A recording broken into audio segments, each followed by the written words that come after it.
Very warm welcome to all of you. This side संतोष है, diamond master academy India. मैं फिलहाल अभी दिल्ली नोएडा से हूँ और उम्मीद करता हूँ कि आप सभी बिल्कुल स्वस्थ होंगे, मस्त होंगे।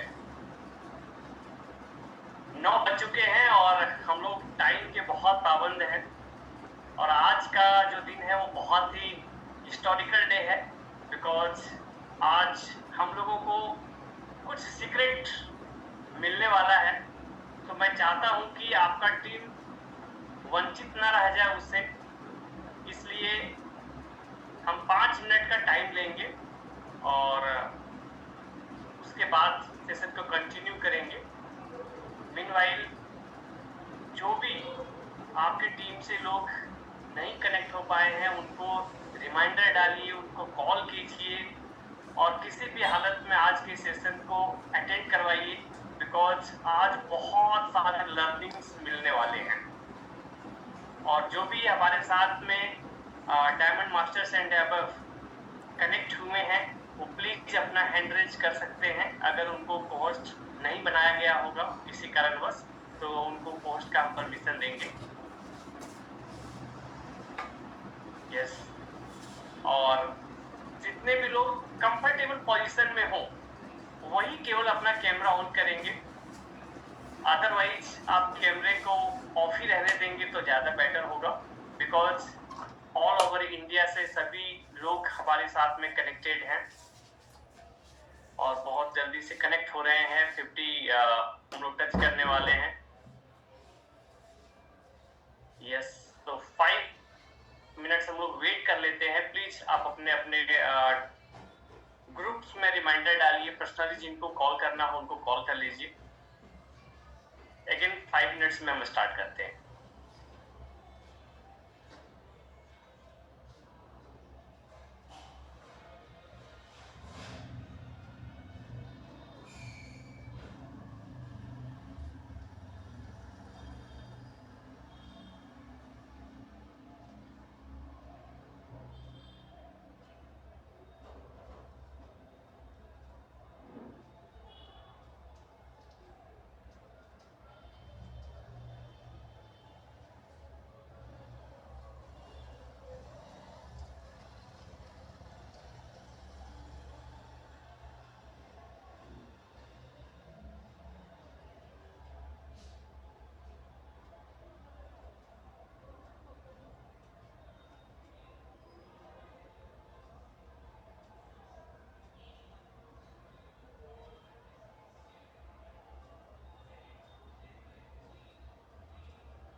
जब तक बाकी लोग कनेक्ट हो रहे हैं, इस बीच में जो कनेक्ट हो चुके हैं उनसे मेरा रिक्वेस्ट होगा कि प्लीज आप अपना चैट बॉक्स में एक बार आप जरूर मेंशन करें कि आप इंडिया के किस हिस्से से कनेक्ट हुए हैं, ताकि हम सभी को ये लगे कि सभी लोग कनेक्टेड हैं अलग अलग जगह से। यस, झुंझुनू, राजस्थान, वाराणसी,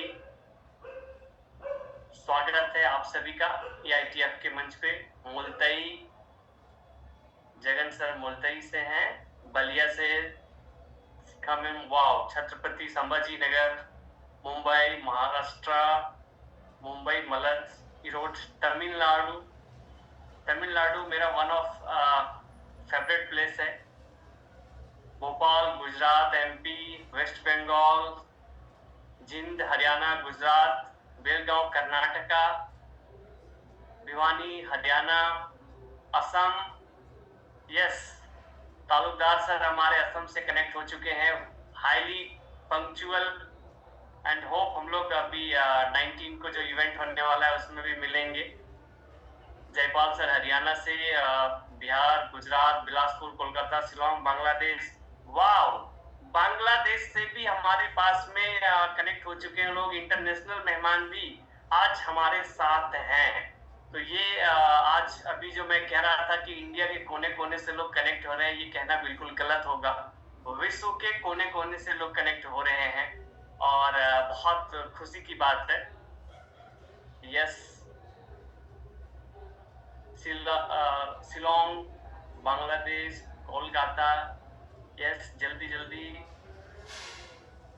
थैंक्स, आप सभी का बहुत बहुत आभार कनेक्ट होने के लिए।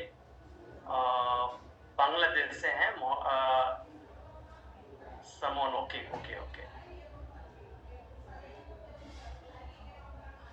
जल्दी से रिमाइंडर डालिए, नहीं तो हम सेशन स्टार्ट करने वाले हैं। अभी 9:05 हो चुके हैं, हमारे पास में अब टाइम नहीं है। 9:10, 9:10 में हमारा बिल्कुल स्टार्ट हो जाएगा। और ये जो हमारा सेशन होगा, इसमें से आपको बहुत सारे लर्निंग्स मिलने वाले हैं। वो सारे लर्निंग्स जो डायरेक्टली और इनडायरेक्टली आपको पुश करेगा आगे बढ़ने के लिए। क्योंकि हम सभी के लाइफ में बहुत सारे उतार चढ़ाव आते रहते हैं। जब हम बिजनेस जर्नी में होते हैं तो कई बार हम अपने आप को ऐसा फील करते हैं कि हम स्टक हो चुके हैं। कहा यह जाता है कि अगर आप एक बुक पढ़ते हैं तो उस व्यक्ति के पूरे जीवन काल का आप उस 2 से 3 दिन में जितने टाइम आपको बुक को पढ़ने में लगता है, आप वो निचोड़ ले लेते हैं। ठीक उसी प्रकार से अगर किसी व्यक्ति को आप सुनते हैं तो आप समझो कि वो कई बुक के बराबर है। क्योंकि वो जो अपना पर्सनल एक्सपीरियंस शेयर करने वाला है इंडिविजुअल, वो बिल्कुल डिफरेंट होता है और वो प्रैक्टिकल नॉलेज होता है। थ्योरेटिकल नॉलेज और प्रैक्टिकल नॉलेज में बहुत बड़ा डिफरेंस होता है। तो जो प्रैक्टिकल नॉलेज आज हम लोगों को मिलने वाला है, ये हमें बहुत अच्छे से सपोर्ट करेगा, हेल्प करेगा आगे बढ़ने के लिए। दैट्स व्हाई मैं चाहता हूं कि आपकी टीम से सभी लोग कनेक्ट हो सके और सभी को ये बेनिफिट मिले। यस, केवल 3 मिनट हमारे पास बचे हुए हैं। 3 मिनट में हम सेशन को कंटिन्यू करेंगे। और आज जो हमारे स्पीकर हैं वो बहुत ही पावरफुल स्पीकर हैं।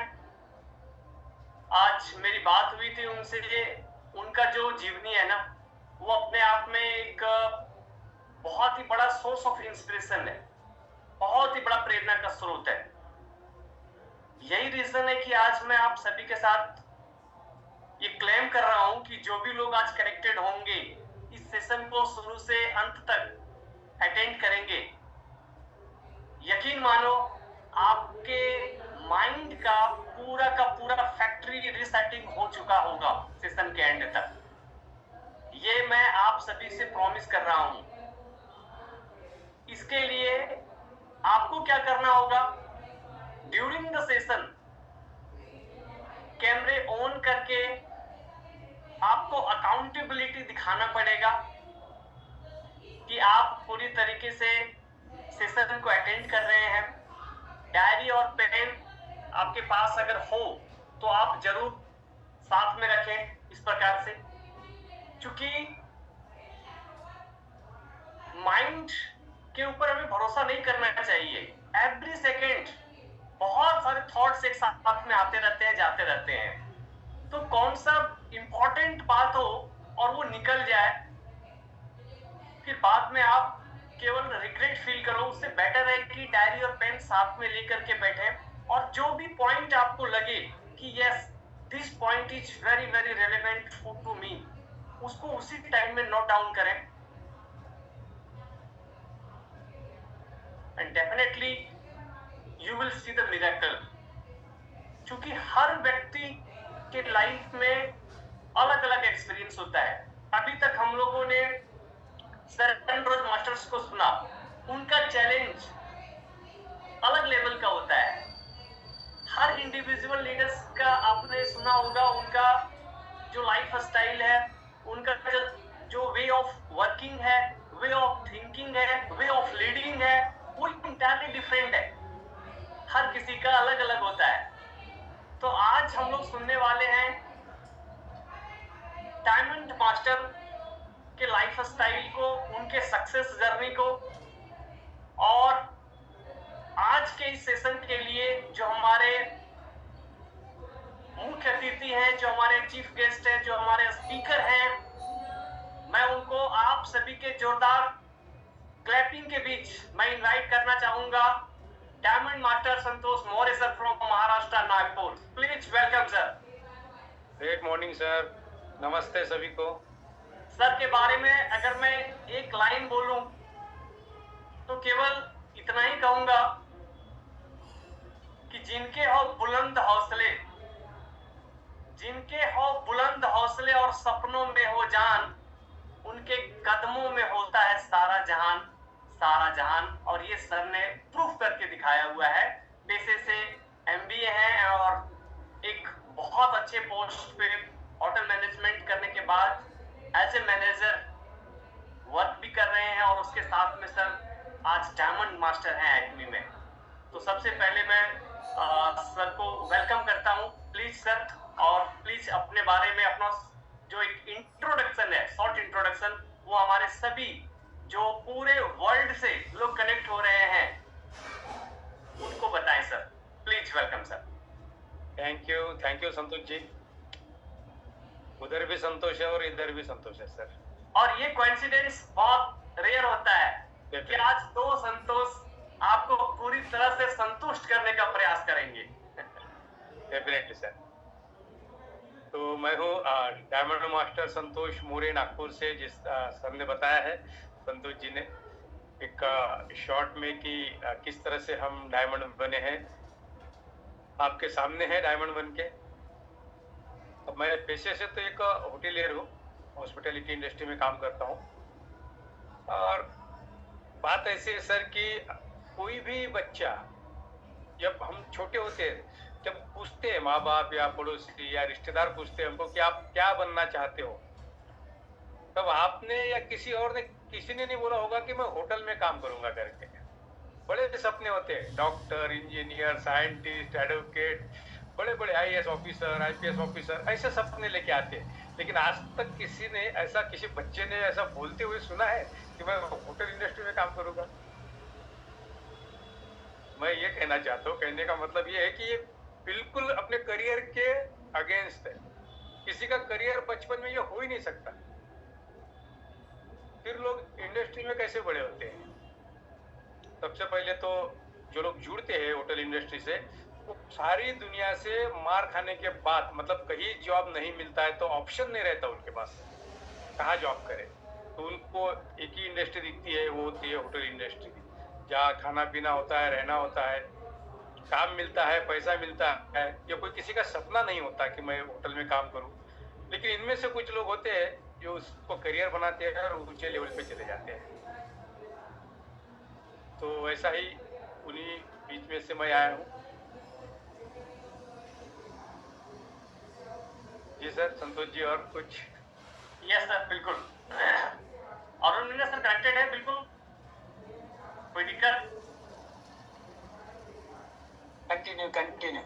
Yes, thank you sir. हमारे पास में आज बहुत सारे सवाल हैं आपसे। सवाल मतलब मुझे सीखना है, और इवन केवल मैं नहीं, इंटायर जो एटमी की हमारी ऑल इंडिया की टीम मेंबर्स हैं, वो सभी आज आपसे सीखना चाहते हैं। और वो सभी ये जानना चाहते हैं कि आपका एटमी का शुरुआत कैसा रहा, मतलब आपने एटमी को क्यों सेलेक्ट किया, और जो डायमंड मास्टर आप बने हैं, ये डायमंड मास्टर बनने तक का सफर कैसा रहा? तो प्लीज आप बताएं सर। ये कहानी तो बड़ी लंबी है, लेकिन शॉर्ट में बताना पड़ेगा। कोई बात नहीं, आप शॉर्ट में बताएं। बिल्कुल, क्योंकि देखिए मैं जिस तरह से होटल इंडस्ट्री में हूँ, तो आप समझ सकते हैं बिजनेस माइंड तो था ही नहीं। एक जॉब का माइंड सेट करके आया था गांव से, और यहाँ काम मिला इंडस्ट्री में, तो बड़ा अच्छा लगा कि पैसा मिल रहा, काम हो रहा, सब हो रहा। और इसी बीच में कुछ अच्छे लोग भी मिलते हैं सर। तो मेरे जो दोस्त है, जो भी एटोमी में रिसेंटली सिरोन रोज मास्टर बने हैं, मैं रिस्पेक्ट करता हूँ उनका, क्योंकि वो पूरे टोटली बिजनेस में आने, वो हमेशा मुझे होटल में मिलने आते थे। और मिलने आने के बाद वो मेरा देखते थे, जैसा कैबिन है, सारी सुविधा है, मतलब कंफर्ट जोन में था मैं, फिर भी वो मुझे बार बार बोलते थे, जिनका नाम संजीत बौद्ध सर है, जो भी एसआरएम बने हैं, बार बार बोलते कि मोरे साहब आप गुलामी कर रहे हो। मुझे बड़ा बैड फील होता था कि सारा स्टाफ मेरे अंडर में है, स्पेशल कैबिन है, गाड़ी है, ड्राइवर है, मैं कहाँ गुलाम हूँ? मुझे क्यों ऐसा बोलते बार बार? नहीं, आपके ऊपर भी बॉस है बोले। और रियलिटी थी, तब समझ में नहीं आता था। ये बार बार टोकते थे, यार आप गुलामी से हट जाओ, अपनी जो जंजीरें बंधी है वो हट जाओ, वहां से हट जाओ, कुछ अच्छा करो, बिजनेस करो। और वो खुद भी बिजनेस करते थे, तो उन्होंने मुझे एक कंपनी में पार्टनर भी लिया था सर। कुछ 1-2 साल हमने अच्छा काम भी किया, लेकिन नहीं चल पाए कुछ वजह से ट्रेडिंग में। फिर हम बैकअप में आ गए। फिर मैं बोला नहीं, मेरा जॉब ही अच्छा है यार, कंटिन्यू आता है, सैलरी कंटिन्यू आती है, कोई टेंशन नहीं होता, बिजनेस बराबर चलता है। लेकिन मैं खुद को ये मतलब एनालिसिस नहीं कर पा रहा था कि मेरा माइंड कोई और यूज कर रहा है, और मेरा जो इस्तेमाल हो रहा है, मैं सीधे शब्दों में अगर बोलूं। फिर सर बोलते थे कि यार तुम बिजनेस ही करो, बहुत अच्छा बिजनेस है। तो उसी बीच में एटॉमी लॉन्च हुई सर। जैसा वो शुरुआती दौर पे प्री लॉन्चिंग में सर आए एटॉमी को लेकर और बोले मुझे, आप सिर्फ अपने डॉक्यूमेंट दे दो, हमें एटॉमी में काम करना। तब एटॉमी क्या है मुझे मालूम नहीं था। सर ने थोड़ा सा शॉर्टकट बताया कि एटॉमी ऐसा है कि एक ऑनलाइन बिजनेस है जिसे हम और आप आसानी से कर सकते हैं। लेकिन फिर भी एक अच्छा दोस्त है, हमेशा मेरा हित की बात की है, कभी गलत नहीं किया। तो मैंने अपने डॉक्यूमेंट दे दिए, फिर भूल गया। और जिस होटल में मैं काम करता था, बड़ी अच्छी बात है ये, उस होटल में आए वो मोरे सर बोले अपने को यहाँ भी एक प्रोग्राम लेना है। मतलब सर प्रोग्राम यहाँ पर इतने बड़े होटल में? बोले हाँ। मतलब सर मेरे तो कोई लोग है ही नहीं। नहीं बोले आपके लोग भी रहेंगे बोले, और बाकी भी लोग रहेंगे बोले, आपको कम से कम 200-250 लोगों का प्रोग्राम करना है बोले। मेरी परीक्षा इतनी नहीं थी, और ऑलरेडी मैं गांव से आया हुआ था, और यहाँ किसी को जानता नहीं था, और लोग मुझ पे भरोसा करे इतना मेरे पास भरोसा नहीं था। कहानी ऐसी हुई कि मैं तो काम में लग गया, जब प्रोग्राम ही लेना है तो अपने कुछ खास लोगों को मुझे बुलाना था, प्रोग्राम मैं ले रहा था, बड़े होटल में ले रहा था। तो बड़े मुश्किल से मुझे 6 लोग मिले जिन्होंने मुझ पे भरोसा किया, जिन्होंने डॉक्यूमेंट दिए। फिर मैं संजीत सर के पास गया, सर 6 लोग मिले, आप टेंशन मत लो। बोले देखो, बोले हॉल, मैं सर हॉल तो बड़ा बुक करवाया आपने मेरे से, कैसा होगा? नहीं हो जाएगा बोले, आप टेंशन मत लो। मतलब सर देखो, इज्जत नहीं होनी चाहिए, क्योंकि मैं बार बार बता रहा था कि मेरे सिर्फ 6 लोग हैं, कुछ और कोशिश करो। बोले 50 लोगों तक पहुंचो। बोले आप, बोले 50 लोगों को लेके आओ। चलो, मैंने 50 लोगों को इधर उधर से बातें करके लोगों के पास गया, 50 लोगों के पास, और लिस्ट भी बनाई, क्योंकि सर जिस तरह से इंस्ट्रक्शन देते थे मैं काम बराबर करता था। 50 लोगों तक गया, इन्वाइट भी किया, सब कुछ किया कि चलो 50 लोग तो आएंगे। तो मैं सर को बता भी दिया, सर मेरे 50 लोग आएंगे। तो बोले बाकी मैं देखता हूँ बोले, करता हूँ नहीं बोले, देखता हूँ। मैं फिर टेंशन में, मैं बोला 250 लोगों का हॉल बुक किए, सारा रहेगा, तामझाम रहेगा, लोग मेरे 50 दिखेंगे, काम कैसे होगा? तो बोले आप टेंशन मत लो, बाकी मेरे पे छोड़ दो, आप सिर्फ अपने 50 लोग लेके आ जाओ। मैं उसमें लग गया। कसम से बता रहा हूँ सर, जिस दिन प्रोग्राम था इतने लोग आए, मैं देखते रह गए, लोग कहाँ से आ रहे। संजय सर सिर्फ मेरे तरफ देख के मुस्कुराए, अरे ये लोग कहाँ से आ रहे सर, इतना सारा लोग आ रहे, कहाँ से आ रहे? मेरे तो लोग, मैं अपने लोगों का वेट कर रहा, मेरे लोग आए नहीं। 6 लोग आए, बड़े मुश्किल से 50 में से 6 लोग आए प्रोग्राम में, और हॉल पैक। और उसी दिन ये क्या हुआ कि सावस्कर सर भी हमारे प्रोग्राम में आए।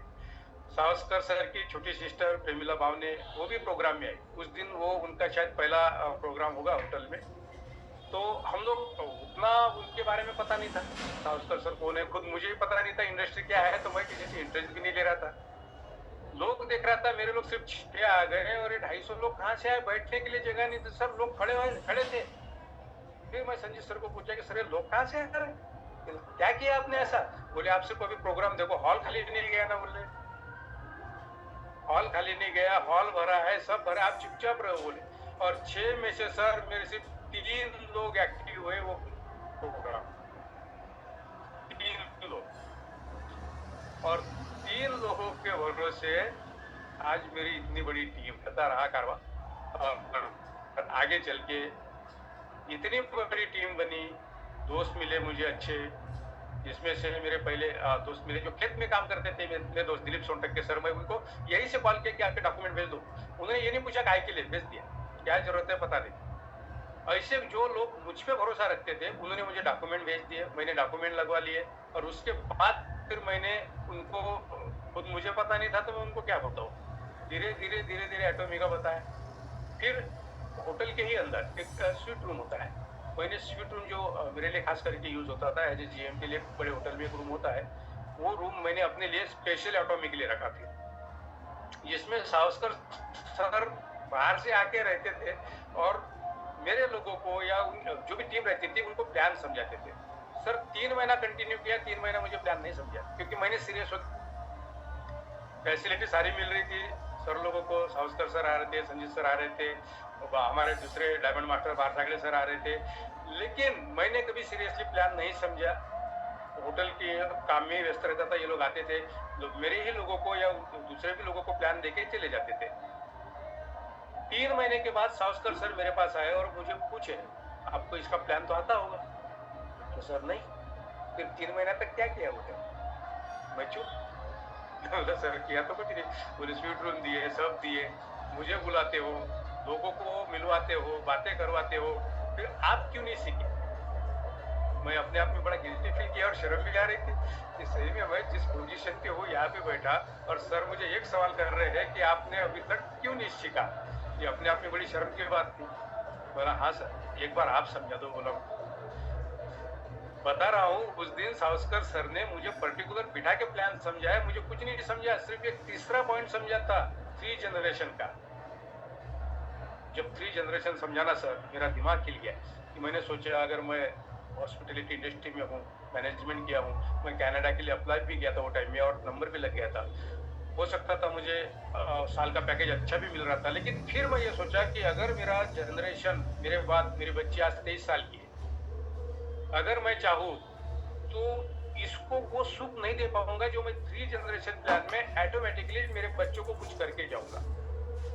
और बात ऐसी थी सर कि जिस जिल्लत भरी जिंदगी से मैं आया था, जो मैंने बोलते ना कांटे जो बर्दाश्त किए थे मेरे राहों पे, क्योंकि मैं एक छोटे से गांव से हूँ जहाँ पे स्कूल भी नहीं था। हम लोग को स्कूल भी पढ़ने के लिए 4थी क्लास से नदी पार करके जाना पड़ता था दूसरे गांव में, कम से कम 1.5-2 किलोमीटर गांव था वो, और बीच में नदी थी, मतलब 3 किलोमीटर का डिस्टेंस था वो। तो ऐसा था सर, बारिश के दिनों में तो हम लोग पूरा मतलब पहाड़ बोलते हैं, पहाड़ से हम लोग क्रॉस करके जाते थे, बड़ा रिस्क लेके चलते थे वो टाइम पे।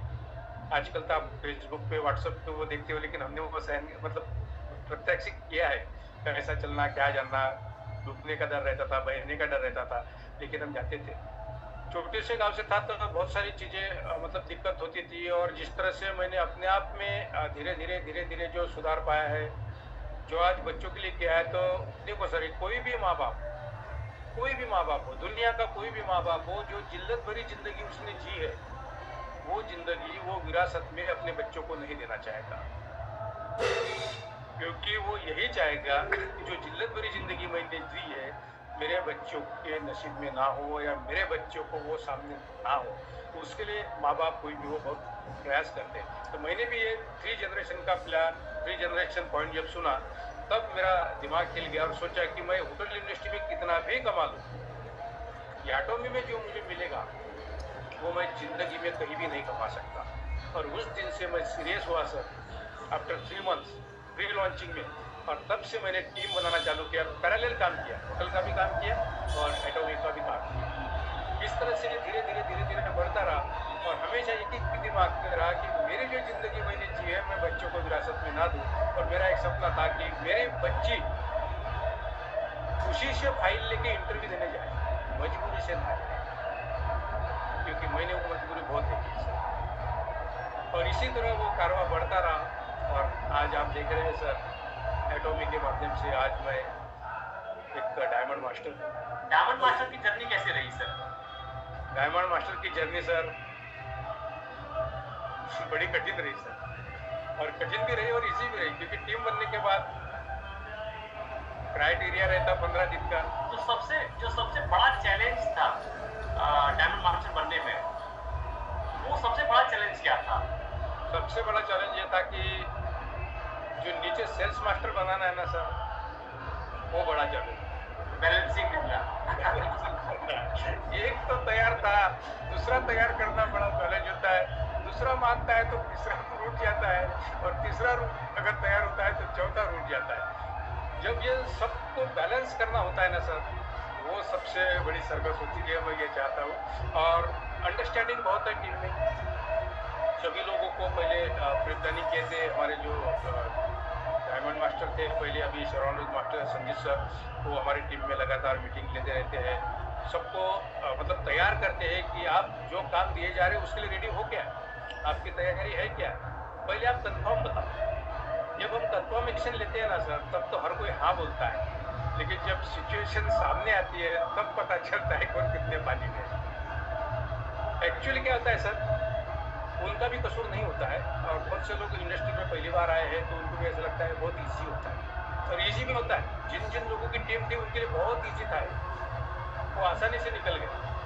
लेकिन जिनकी बड़ी टीम नहीं थी उनको थोड़ा सा दिक्कत गया, क्योंकि 15 दिन के क्राइटेरिया में दौड़ना, काम करना आसान नहीं होता सर। लेकिन फिर भी एक चैलेंज जब हम एक्सेप्ट करते हैं, क्योंकि कोई फिल्म का डायरेक्ट डायलॉग है ना सर, जब कोई मुझे चैलेंज करता है तो मेरी ताकत दुगनी होती है।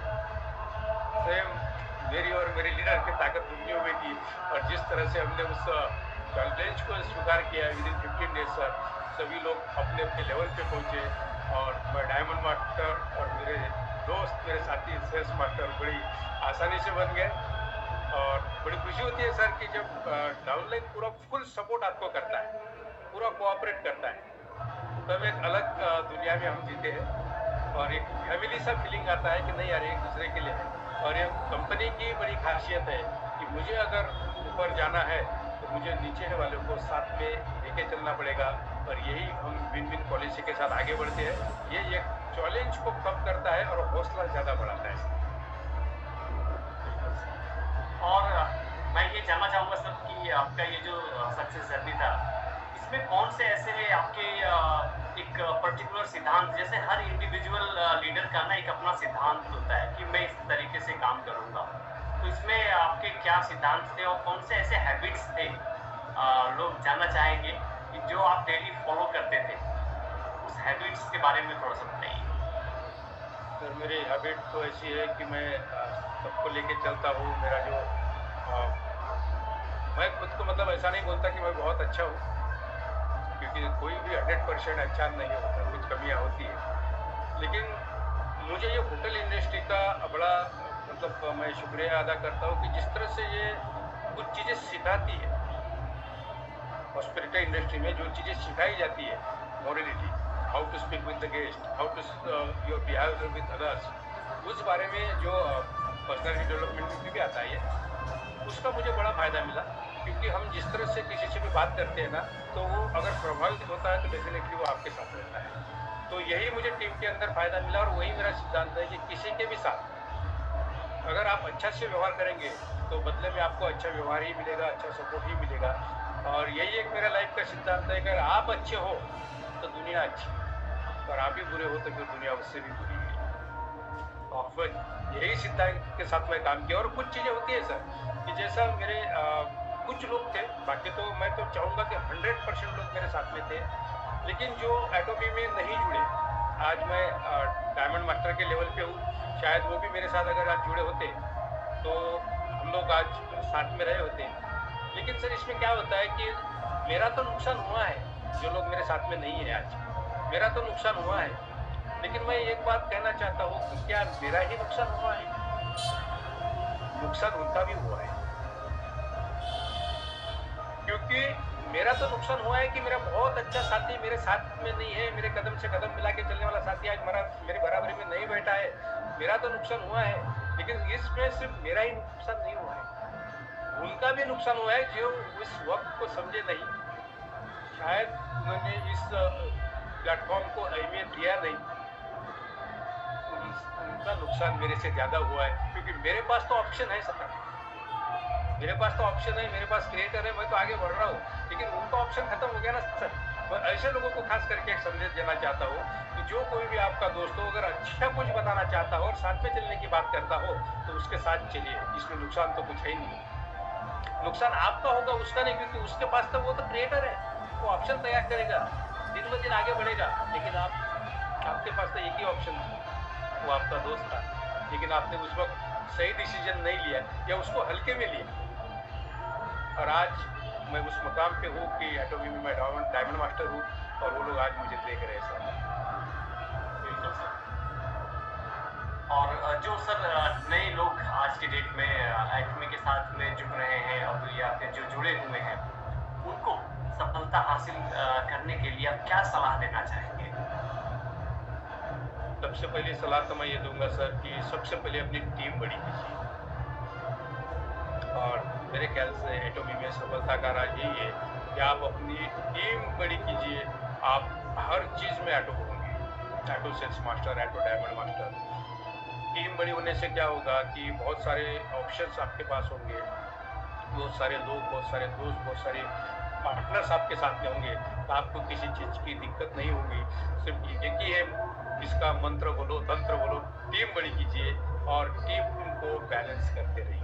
अगर आप टीम को बैलेंस करते रहिए, क्योंकि जोड़ना तो बहुत ईजी है सर किसी को, लेकिन टिका के रखना ये बड़ा मुश्किल काम होता है। तो मेरे मेरे सारे पार्टनर्स को, सारे दोस्तों को यही सलाह है कि जोड़ने से अच्छा उनको टिका के भी रखना सीखो, और टिका के रखोगे तो लॉन्ग टर्म आपके साथ में रहेंगे। बिल्कुल बिल्कुल, बहुत कम शब्दों में आपने बहुत गहरी बात कह दी। और यही मेरा अगला सवाल यही है कि आप अपने टीम में लोगों को एक साथ एकजुट रखने के लिए, लोगों में समन्वय बनाए रखने के लिए वो कौन सी ऐसी रणनीति है जो आप अपनाते हैं, क्या करते हैं जिसके कारण सभी लोग एकजुट रहते हैं? बस सर, मुंह में शक्कर रखिए और दिमाग में बर्फ रखिए और दिल में आग रखिए। ये 3 रूल अगर आपने फॉलो कर लिए तो आपसे कोई दुखी नहीं होगा, और इसी सिद्धांतों के साथ आप आगे बढ़ सकते हैं। बाकी सभी लोग को थोड़ा सा इलेबोरेट करके बता दीजिए कि वो कैसे आप मैनेज करते हैं, कैसे, चूंकि कोई भी ऐसा लीडर नहीं है जिसके टीम में लोग अलग अलग नहीं होते, तो वो कौन सी ऐसी स्ट्रेटेजी है, क्योंकि हर लीडर्स का अपना अलग अलग रणनीति होता है जो वो बनाते हैं उनको एकजुट रखने के लिए। जी, मैं तो जैसा ये 3 बातों पे ज्यादा ध्यान देता हूँ कि मुंह में शक्कर रखिए, क्योंकि शब्दों का जो वार होता है वो बहुत घातक होता है।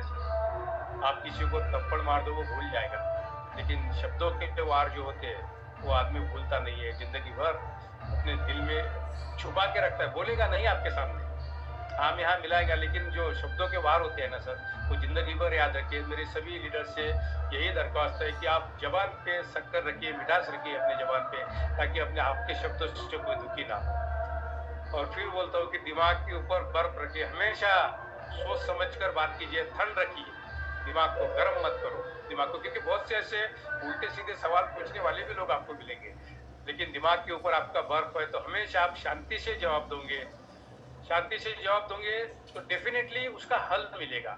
हर चीज का मध्यम मार्ग होता है सर, हर चीज का। यहाँ पर ऐसा कोई इंसान नहीं है जिसकी कोई समस्या नहीं है, कोई भी ऐसा कोई भी इंसान नहीं है कि जिसकी कोई समस्या नहीं है। और दुनिया में मैं ये कहना चाहूंगा सर, ऐसी कोई समस्या नहीं है जिसका कोई समाधान नहीं। तो उसी समाधान को हमें ढूंढना है, दिमाग में बर्फ रख के। और आखिरी में ये बोलूंगा कि अपने दिल में आग रखिए। जिसके दिल में आग होती है ना सर, वो कहीं रुकता नहीं, ना झुकता नहीं, ना सामने कभी कुछ देखता नहीं, वो अपने टारगेट को ही देखता है और टारगेट को अचीव करने तक उसको कुछ दिखाई नहीं देता। ये 3 चीजों को अगर फॉलो करेंगे, यही मेरे एटॉमी के सभी लोगों को संदेश भी है। बिल्कुल सर। और अब चलते हैं दूसरे साइड में, दूसरे साइड इन द सेंस कि अब थोड़ा सा हम प्रोडक्ट्स के बारे में बात करेंगे। हमारी जो प्रोडक्ट फिलॉसफी है, absolute quality and absolute price, ये जो सिद्धांत है हमारी कंपनी का, इसने कैसे आपको अपनी टीम को ये सक्सेस दिलाने में प्रभावित किया है, कैसे इंटरेस्ट सर? बहुत से लोग एटॉमी में शुरुआती दौर में जो ज्वाइन होते हैं ना, उनको प्रोडक्ट का नॉलेज नहीं रहता।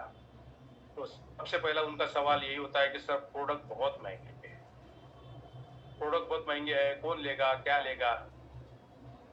लेकिन सर मैं उनको यही कहना चाहूंगा, अभी मैं किसी कंपनी का हम ऑनलाइन नए तक नाम नहीं लेंगे, लेकिन सबसे बड़ी कंपनी जो है,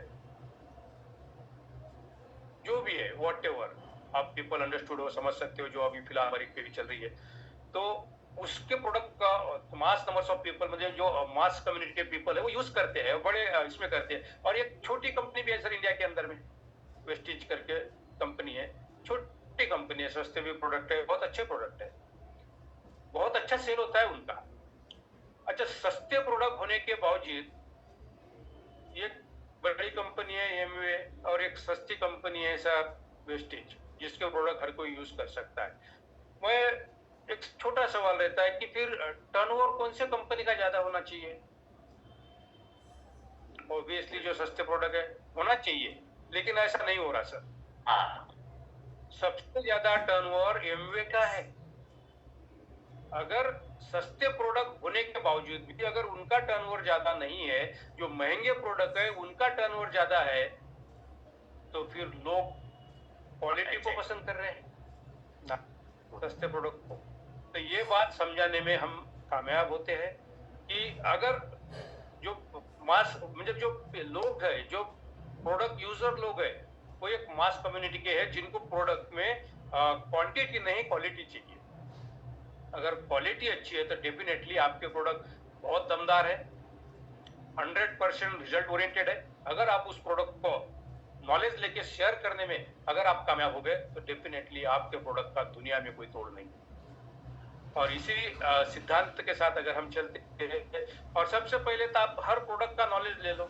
जैसा कि अपना डिटर्जेंट है, लिक्विड है, एग्जाम्पल के तौर पे अपना डिटर्जेंट लिक्विड 2000 ml में आता है, 2000 ml में आता है। आप अगर वही इंडिया के जो लोकल प्रोडक्ट है उनको ले लो, अपने लिक्विड की प्राइस देखो, डीपी जो है, और साथ में जो लोकल है जैसे एरियल है, व्हील है, इनका भी लिक्विड ले लो सर। इसका आप प्राइस करके देखिए, लोकल प्रोडक्ट अपने प्रोडक्ट से ज्यादा महंगा है, और इसका जो रिजल्ट देखोगे अपने प्रोडक्ट का, अपने उसका इंग्रेडिएंट देखोगे तो 60% बेनिफिट के साथ अपना प्रोडक्ट है। अगर आप इस तरह से प्रोडक्ट को कंपेयरिंग करोगे, लोगों को समझाने में कामयाब होंगे, तो डेफिनेटली आपके प्रोडक्ट एब्सोल्यूट क्वालिटी के साथ एब्सोल्यूट प्राइस भी आपको समझ में आ जाएंगे कि इतने महंगे प्रोडक्ट होने के बाद भी आप सस्ते कर सकते हो उनको, सिर्फ आपको नॉलेज होना चाहिए। बिल्कुल सर। और आई थिंक ये पहली ऐसी कंपनी है पूरी इंडस्ट्री में जो लिख करके देता है भाई एब्सोल्यूट, हमारी फिलॉसफी है, प्रोडक्ट फिलॉसफी यही है, absolute quality, absolute price and absolute quality. Right sir, this is the slogan. बिल्कुल। और अब जो कुछ इंडिविजुअल मेरे क्वेश्चन है सर, जैसे कि पहले आप जिस लीडरशिप की पोजीशन पे थे, अब आप डीएम हो चुके हैं, तो जो रिस्पॉन्सिबिलिटीज पहले थे आपके और अब डीएम बनने के बाद जो रिस्पॉन्सिबिलिटीज है वो आप क्या फील कर रहे हैं? अब आप कौन से ऐसे एक्स्ट्रा रिस्पॉन्सिबिलिटीज फील कर रहे हैं डीएम बनने के बाद?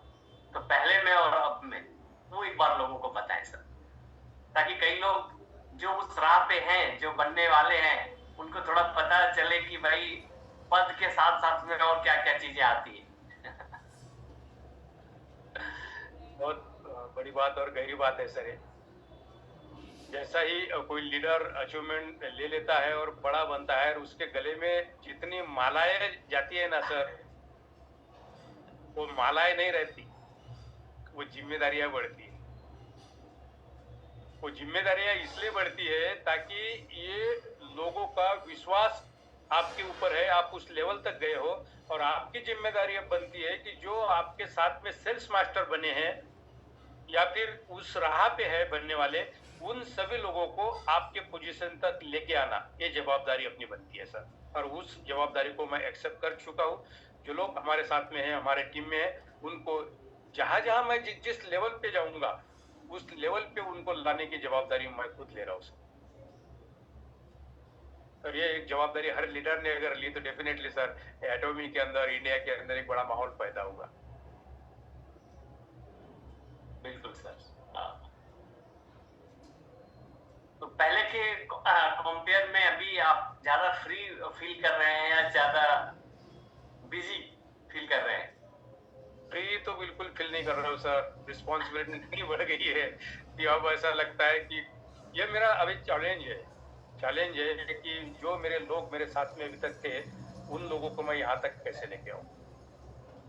अभी सर तो अभी सर हाँ, तो अभी जो आप अपना शेड्यूल को मैनेज कर रहे हैं, क्योंकि होटल भी संभालना है, डायमंड मास्टर का पद भी मिल चुका है, तो रिस्पॉन्सिबिलिटीज भी एक्स्ट्रा आ गया है, तो अपने लाइफ को अभी आप कैसे बैलेंस कर रहे हैं, कैसे मैनेज कर रहे हैं? अच्छा, बहुत अच्छा सवाल है। देखो सर, जितनी भी लीडर्स इंडिया के अंदर हुई है या इंडिया के बाहर हुए हैं, आप एक लीडर उसी को कहा जाता है वो जो सारे काम, कोई भी लीडर ने सिर्फ एक ही काम नहीं किया, वो सारे कामों को पैरेलल लेके चलते। अगर सारे काम को पैरेलल लेके चलते हैं उसी को लीडर कहा जाता है। अगर एक ही काम को फोकस करे और एक ही काम को आगे बढ़ा रहे तो वो लीडर थोड़ी होता है सर, वो एक ईमानदार नौकर है। हमको अगर लीडर बनना है तो लीडर की क्वालिटी ये होती है कि लोगों को भी संभालना, अपने पोजीशन को भी संभालना, सत्ता को भी संभालना, काम भी करना और सबको मैनेज भी करना, वो लीडरशिप होती है। लीडरशिप की डेफिनेशन ही होती है कि आप सारे कामों को, एक भी काम को आप ना नहीं बोल सकते, किसी को एक्सक्यूज नहीं दे सकते कि यार मैं बिजी हूं, यार मैं वो काम ही हूं, नहीं। आपको हर काम को हाई बोलना है, हर काम को करना ही है। That is called the leadership.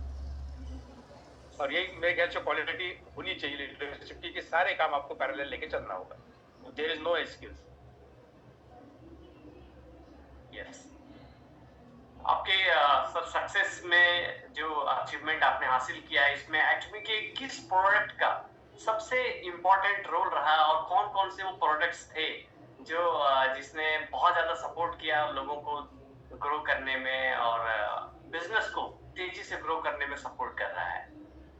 Business को ग्रो करने में मैं अगर बात कहूँ तो सबसे पहले मतलब 1 साल पहले से मैं ब्यूटिशियंस के साथ जुड़ा था। जो लोग ब्यूटी पार्लर चलाते हैं, महिलाएं लोग, लेडीज लोग, उनसे जुड़ा था। तो उसके माध्यम से मैंने कई बड़े बड़े प्रोग्राम लिए, उनके माध्यम से ब्यूटिशियंस के, जिसमें अपनी फेशियल किट, एब्सोल्यूट और कुछ ब्यूटी के प्रोडक्ट बहुत ज्यादा चले। जब अचीवमेंट की बात आई तो वही लोगों ने ब्यूटी के प्रोडक्ट के साथ साथ अपना जो मास्टर प्रोडक्ट हम जिसको कहते हैं ह्यूमोहिम, वो ह्यूमोहिम ने ज्यादा सपोर्ट किया और साथ में ब्यूटी के प्रोडक्ट ने भी ज्यादा सपोर्ट किया। क्योंकि ब्यूटी के क्षेत्र में अपन ब्यूटी के क्षेत्रों को बहुत कम आते हैं सर, लेकिन ब्यूटी का क्षेत्र इतना बड़ा है कि जिसका अंदाजा भी हम नहीं लगा सकते। आज देखो ना, जेंट्स हो लेडीज हो, लेडीज के आगे जेंट्स लोग भी अपने आप को खूबसूरत दिखने की होड़ में है, और वो चाहता है कि मुझे अच्छे प्रोडक्ट मिले। लोग पूछते हैं आप क्या लगाते हो, अगर आप कुछ अच्छा दिखते हो ना तो लोग पूछते हैं आप क्या लगाते हो। अगर हमने कुछ अच्छा सजेस्ट किया, अच्छे इंफॉर्मेशन के साथ, नॉलेज के साथ, तो डेफिनेटली वो प्रोडक्ट यूज करेगा। और कंपनी भी देखो सर, जब कंपनी इंडिया के अंदर लॉन्च हुई ना, उन्होंने हेल्थ प्रोडक्ट लॉन्च नहीं किए थे, उन्होंने सबसे पहले ब्यूटी के ही प्रोडक्ट लॉन्च किए थे। क्योंकि कंपनी भी शायद जानती होंगी कि अगर हम पहले ही हेल्थ प्रोडक्ट लॉन्च कर दिए तो ये ब्यूटी की तरफ देखेंगे भी नहीं और ब्यूटी की अहमियत इनको समझेंगे नहीं। लेकिन कंपनी ने भी अपना दिमाग लगाया और सबसे पहले ब्यूटी के प्रोडक्ट हमारे बीच में थे कि सबसे पहले आप सुंदर दिखो, दिखने से ही लोग आपके तरफ अट्रैक्ट होंगे और आपको पूछेंगे आप क्या लगाते हो, तब ब्यूटी का मार्केट बड़ा होगा। और ब्यूटी का मार्केट अपने आप में, मैं बता रहा हूँ सर, बहुत बड़ा है। और आने वाले कल में हम ब्यूटी के क्षेत्र में भी बहुत बड़ा काम करेंगे। हेल्थ के प्रोडक्ट तो लेके चलेंगे साथ में, और साथ में ब्यूटी के भी प्रोडक्ट लेके चलेंगे। ये दोनों प्रोडक्ट का मेरे अचीवमेंट में, मास्टरशिप में और बिजनेस में बड़ा रोल रहा है सर। और सबसे अच्छी बात यह है कि हमारी कंपनी के जो मैनेजिंग डायरेक्टर हैं डॉक्टर अब्दामवी सर, उन्होंने जो स्लोगन दिया हुआ है, उनका स्लोगन भी बहुत ही यूनिक है, healthy India and beautiful Indian. तो ये भी अपने आप में बहुत बड़ी बात है। हम लोगों को ये बताते भी हैं कि भाई हम सुंदर और स्वस्थ भारत का निर्माण करने में लोगों की भूमिका निभा रहे हैं, लोगों को अवेयर कर रहे हैं, ताकि एक ऐसे भारत की कल्पना की जाए। और जो पहले कल्पना किया था वो धरातल पे धीरे धीरे दिखने लगा है, बहुत कम टाइम में दिखने लगा है। बेसिस पे दिखते हैं। आपने जो बिल्कुल सही बोला, आज कंपटीशन राइज हो चुका है दोनों के बीच में बेटर दिखने के लिए। और डेफिनेटली ये बहुत ही इम्पोर्टेंट था। और अब मैं थोड़ा सा फ्यूचरिस्टिक सवाल आपसे पूछना चाहूंगा कि अब यहाँ से आपका जो आगे का विजन है, वो आपका क्या विजन है और आप किस डायरेक्शन में अपनी टीम को यहाँ से आगे ले जाने का प्लान कर रहे हैं? मेन टारगेट तो इंपीरियल मास्टर है सर, सभी के दिमाग में वही चल रहा है। और कुछ स्टेप्स है, जो कुछ स्टेप्स हमने पार किए हैं और कुछ स्टेप्स टीम के माध्यम से पार करेंगे। और सेकंड मेरा टारगेट एसआरएम का रहेगा इस 2026 में 100% कोशिश के साथ। और जो मेरी टीम है मैं उनको भी अपने साथ लेके चलूंगा। और जिस दिन मैं एसआरएम बन के मंच पे खड़ा रहना चाहता था, मेरी हार्टली मतलब दिली इच्छा है कि मेरे साथ मेरे डाउन लाइन पे खड़े रहे, और वो भी शरवण रोज मास्टर के साथ में।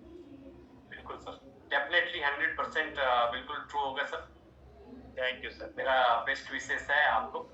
और मुझे सबसे अच्छा लगा कि बहुत कम शब्दों में और बहुत कम समय में आपने बिल्कुल टू द पॉइंट परफेक्ट सारे जो सवाल थे ऑलमोस्ट हमने कवर किए पूरे, और आपने सारे सवालों का जवाब दिया।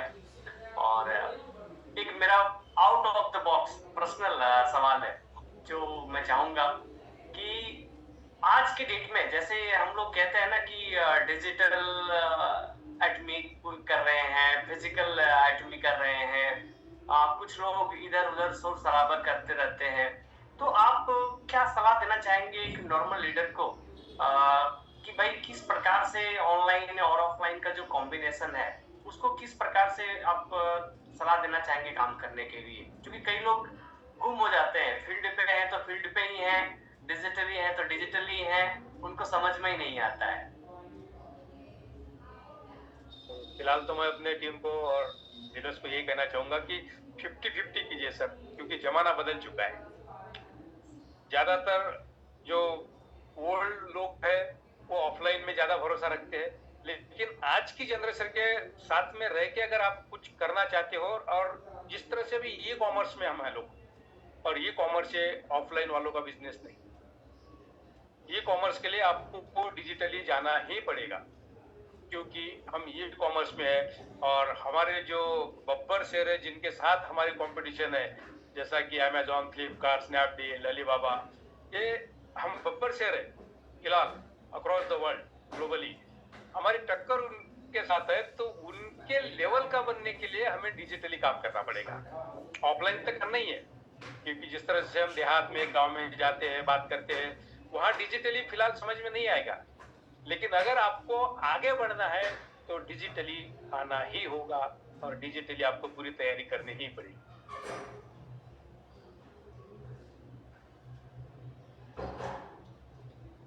शायद सर को कॉल आया होगा, तो मैं अपने टीम को फिर से बताना चाहूंगा कि डिजिटली अगर आप काम करना चाहोगे तो बहुत फास्ट जाओगे, बहुत फास्ट। क्योंकि देखो ऑफलाइन में तो आप 50-60 या 100 लोगों से ही बात करोगे, मिलोगे, लेकिन डिजिटली आप वही रफ्तार के साथ 10,000 या 10 लाख लोगों के साथ आपका बैनर दिखेगा, आपकी बातें होंगी। तो डिजिटली मतलब सोशल मीडिया के माध्यम से आप एक बड़ा अचीवमेंट इस टीम के अंदर या आपके डेवलपमेंट के लिए ला सकते हो। तो कोशिश कीजिएगा डिजिटली ज़्यादा ध्यान दो। और जो युवा लोग हैं खास करके, आजकल तो सभी लोगों को डिजिटली पता है, लेकिन युवा वर्ग को मैं स्पेशली बात करना चाहता हूँ कि वो डिजिटली में अपने सहयोगी लोगों को, जिनको डिजिटली नहीं समझता, सहयोग कीजिए और उनको आगे बढ़ाने के लिए बात कीजिए। क्योंकि आज का जो प्लेटफॉर्म है वो ई कॉमर्स का प्लेटफॉर्म है, और ई कॉमर्स फिलहाल अपने लोगों को शायद समझ में आएगा। जिन लोगों को समझा है वो बड़े पैमाने पे पैसा कमा रहे हैं, और हम लोगों को भी बहुत जल्द समझ में आ जाएगा। और जिनको नहीं समझा उनको समझाने की जिम्मेदारी भी हमारी रहेगी। सर आप हो online? Thank you sir, thank you so much. Yes yes, बीच में थोड़ा सा वो डिस्ट्रैक्ट हो गया था, लाइट स्विच कर रहा था तो। ओके, और thank you once again sir. अपना बहुत ही बेशकीमती टाइम और ये सारी चीजें देने के लिए, जो आपने नॉलेज दिया है आज लोगों को। आई होप कि जितने भी लोग कनेक्ट हैं अभी हमारे साथ में, लगभग लगभग 150 के आसपास में है, 140 एग्जैक्ट है। तो इन सभी लोगों को आज बहुत कुछ सीखने को मिला होगा। कुछ लोगों का सवाल है कि अच्छा मॉल कब लॉन्च होगा। डेफिनेटली आपके पास में कंपनी का कस्टमर केयर नंबर होगा, डेफिनेटली आप उसको एक बार कॉल करें जब भी फ्री टाइम हो तो। क्योंकि आज हमारा जो ये सेशन है, ये हम पर्टिकुलर एक लीडर से हम सीख रहे हैं कि उन्होंने कैसे सक्सेस को अचीव किया है, क्या उन्होंने तरीके अपनाए थे, किस प्रकार से टीम को लीड कर रहे हैं, किस प्रोडक्ट्स ने उनको सपोर्ट किया आगे बढ़ने के लिए, उनका विजन क्या है, वे ऑफ वर्किंग क्या है, एक साथ में वो अपने पर्सनल लाइफ को कैसे बैलेंस कर रहे हैं। क्योंकि बहुत से लोगों को लगता है कि यार मैं एक काम कर रहा हूँ और उसी में वो पूरा दिन लगे रहते हैं, लेकिन सर यहाँ पे होटल के साथ साथ में बिजनेस को भी बैलेंस कर रहे हैं प्रॉपर वे में, और बहुत अच्छे तरीके से लीड कर रहे हैं। तो थैंक यू सर। मैं सर के लिए एक बार जोरदार क्लैपिंग चाहूंगा। अगर आप वर्चुअली कर सकें तो बेटर होगा, और सर को आप चैट बॉक्स में मैसेज भी लिख सकते हैं आज के इन सेशन के लिए। और अब जल्दी से हम हमारे जितने भी डायमंड मास्टर्स एंड अबव भी कनेक्टेड हैं, उनको मैं एक एक करके प्रयास करूंगा कि उनसे इस सेशन के बाद उनका फीडबैक लिया जाए और उनसे हम कुछ सुने। तो प्लीज हमारे पास में जो भी डायमंड मास्टर्स एंड अबव हैं, एक एक करके अपना हैंड रेज जरूर करें। सबसे पहले सरन रोज मास्टर हमारे पास में एमन ली सर हैं, तो मैं उनसे रिक्वेस्ट करूंगा कि प्लीज सर अगर आप अपना कुछ वैल्यूबल इनपुट्स दे सकें तो बहुत अच्छा रहेगा, because I am a big fan of you. और द वे ऑफ वर्किंग जो आपने लास्ट सेशन में बताया था कि मैं इंडिया में आकर के और इंडिया में एग्जाम्पल सेट करके फिर से कोरिया आ गया, और जो लोग इंडिया में ही रह रहे हैं उनके लिए ये बहुत बड़ी बात थी। और मैंने उसको रियली बता रहा हूँ, मैंने दिल पे लिया है कि यार एवनली सर बहुत सही कह रहे हैं। 3 महीने के लिए आकर के उन्होंने जो काम कर दिया, हम यहाँ पूरे साल रह करके नहीं कर पा रहे हैं। तो प्लीज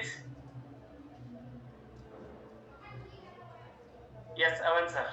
जी जी, thank you sir, thank you Aman ली। मैं नाम में कोरिया से हूँ। आवाज मेरी आ रही है सबको? आपकी आवाज बहुत स्लो आ रही है सर।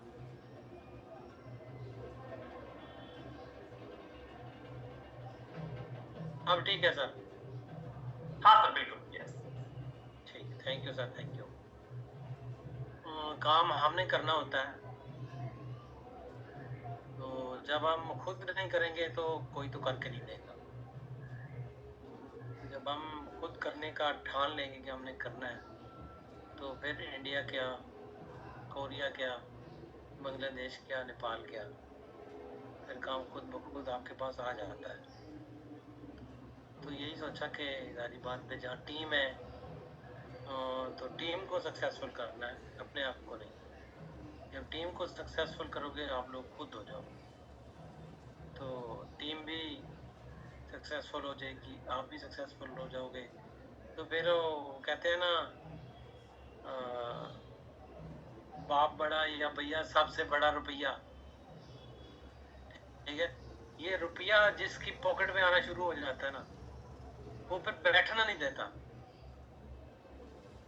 ठीक है, अगर वीकली आपने एक विजन बना लिया है कि आप लोगों ने वीक के अंदर एक अपनी मैचिंग करवानी है, ठीक है, तो अगर एक हुई है वीक के अंदर, तो हमें पता चल जाता है कि हमारी कैपेसिटी कितनी है कि वीक के अंदर करवा सकते हैं, या एक दिन में करवा सकते हैं, या 10 दिन में करवा सकते हैं। तो पहली प्रॉब्लम होती है, सिर्फ पहली, कि आपने उसको मैचिंग करवाई, कितना टाइम लगा आपका, 5 दिन, 10 दिन, 2 दिन। तो कैपेसिटी का पता चल जाता है कि मेरे पास कितने दिन में मैं अपने ये 4000 रुपये जो है मैं अपनी पॉकेट तक ला सकता हूँ। तो अगली तो बात ही नहीं है, फिर चेन चल जाती है। फिर वही बोला, रुपया जो है एक बार 4000 आ जाए ना जी, तो दूसरा फिर बंदा खुद स्पीड लगाता है कि दूसरा कैसे लाओ। तो इसी चक्कर में जब मैं इधर था तो उस वक्त टीम सो रही थी। जब मैं वहाँ गया, मैंने टीम को जगाया, देखा मैंने आके के लोग 15-15 हज़ार पे सुबह 8 बजे जाते हैं, 9 बजे और रात को 11-11 बजे तक काम करते हैं। और हम क्या करें, हम एक हेमोहिम सारा दिन घूम के एक हेमोहिम बेच दें, ठीक है, 2 बेच दें, 3 बेच दें, तो हमारी तो मैचिंग हो जाएगी ना, आराम से हो जाएगी। तो बेचनी भी ऐसे ही प्रॉब्लम ही नहीं है, मुंह से बोलना है और साफ सुथरे अच्छे कपड़ों में। तो ऐसे करते करते करते सर फिर वो एक बंदा निकला, दूसरा निकला, तीसरा निकला, फिर एक ग्रुप बन गया। ग्रुप बनाते बनाते फिर मैं कहाँ होता हूँ, ठीक है, और जो मेंबर्स अभी मेरे बने हों वो कैसे कर रहे थे। आप असल में अब जाग गए हैं ना, जब जाग जाता है बंदा तो फिर सोने को दिल नहीं करता। फिर वो चाहता है कि मैं अगर सेल्स मास्टर बना हूँ तो मेरे नीचे सेल्स बने, मैं खुद ब खुद बन जाऊँगा। तो इसी तरीके से मैंने आज काम किया, सैलून सैलून काम किया, सिटी सिटी गया, वर्कशॉप छोटे छोटे की, बड़े की ज़रूरत नहीं होती। बड़ा करने के लिए ज़्यादा परेशानी हो जाती है कि मैं बड़ा करूँ तो कुछ ज़्यादा टाइम चाहिए, ज़्यादा मेंबर चाहिए, ज़्यादा कुछ करना पड़ेगा। छोटा करें, छोटे एक कदम से एक कदम मिलाएं, आप कदम उठाएं तो आपका काम होता है।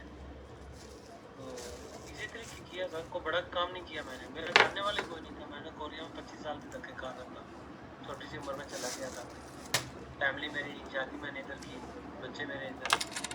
तो फर्स्ट टाइम ऐसे ही बस टीम ने बुलाया, मैं चला गया, तो बस काम स्टार्ट किया। तो मैं शरण रोज मास्टर इंडिया से बात के आया, मैं वो गर्व से गर्व से बोलता हूँ कि मैं इंडिया से 6 मंथ के अंदर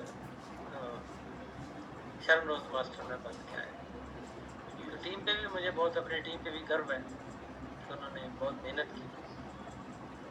तो इसलिए सब दोस्तों को, सब मेंबर्स को, सब लीडर्स को ये चाहिए, ये बोलता हूँ कि लीडर से पहले लीडर बनो, लीडर, ठीक है।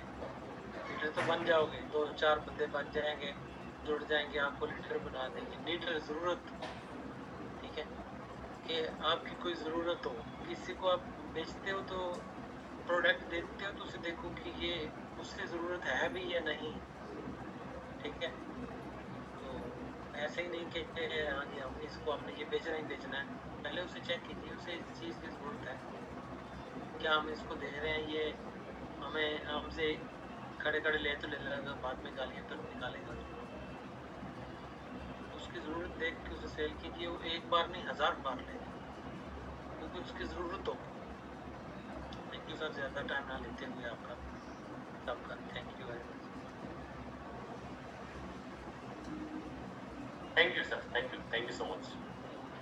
और हमारे बीच में अब हमारे डायमंड मास्टर्स, जो कि पूरे एटमी इंडिया में मैं सबसे ज़्यादा प्रोएक्टिव लीडरशिप के नाम से मैं उनको पुकारता हूँ और वो जाने जाते हैं, that is none other than Arun Meena sir. तो please welcome Arun Meena sir. Thank you Santosh ji, thank you so much. Thank you Avan sir, आपने बहुत अच्छी बातें बताई और बहुत बहुत शुभकामनाएं फिर से संतोष जी को, संतोष मोरे सर को। और डायमंड बन गए हैं और उन्होंने बहुत अच्छी बात कही कि इसी साल मैं शरण रोज मास्टर बन जाऊंगा। हमको ये जो मोटिवेशन है वो ऊपर से नहीं मिल रहा था और ये बहुत अच्छी बात है कि उन्होंने हम लोगों को देखा। अब हम लोगों को दिक्कत होने लग जाएगी, हम नहीं करेंगे तो राइट। तो हम लोग भी वही तैयारी कर रहे हैं, बिल्कुल, और बहुत अच्छी बात है। देर नहीं करनी चाहिए सबको, मास्टरशिप मोस्ट इम्पोर्टेंट है। जब बन जाते हैं तभी पता चलता है ना। हम लोग बोलते रहते हैं, नहीं पता चलता। जैसे संतोष जी को पूछूं, दो